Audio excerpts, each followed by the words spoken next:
A reminder to all Zimbabweans, ladies and gentlemen, comrades and friends, let me remind you that sanctions is not our birthright.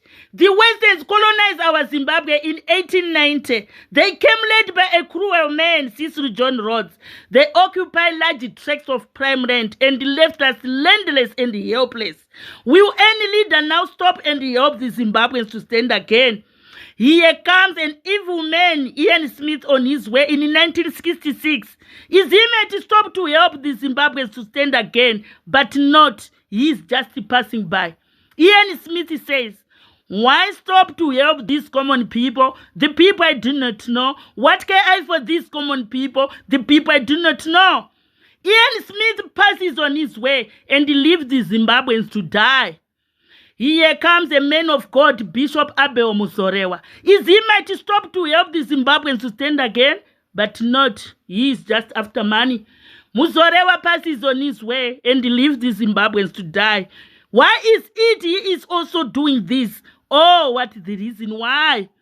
Here comes the First Republic in 1980, led by a good and intelligent man, Comrade Robert Gabriel Mugabe. Comrade Mugabe says, stand up, Zimbabweans. You shall rest your wounds upon your land, much better safe inside your minerals than lying here instead. He also said, Zimbabwe shall never, never be a colony again. 2000, Zimbabwe launched a fast-track land reform program. 2001, the Westerns imposed illegal sanctions on Zimbabwe through Zimbabwe Democrats and the Economic Recovery Act, ZIDELA. 2017, Comrade Mugabe resigns.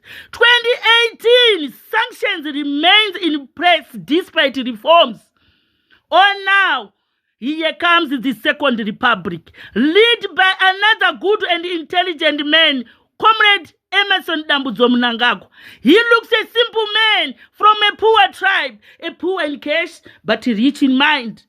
But look, he stops there on his way with kind and loving care. He helps the Zimbabweans to stand again and does not leave them there. He says, make sure every Zimbabwean hear condemnation of sanctions to any political perspective. So, some of us are the spies of the Americans, the puppets of the West. We call ourselves some leaders.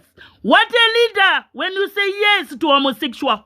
What a leader when you delay indigenization and empowerment of the blacks. What a leader when you invite sanctions on Zimbabwe.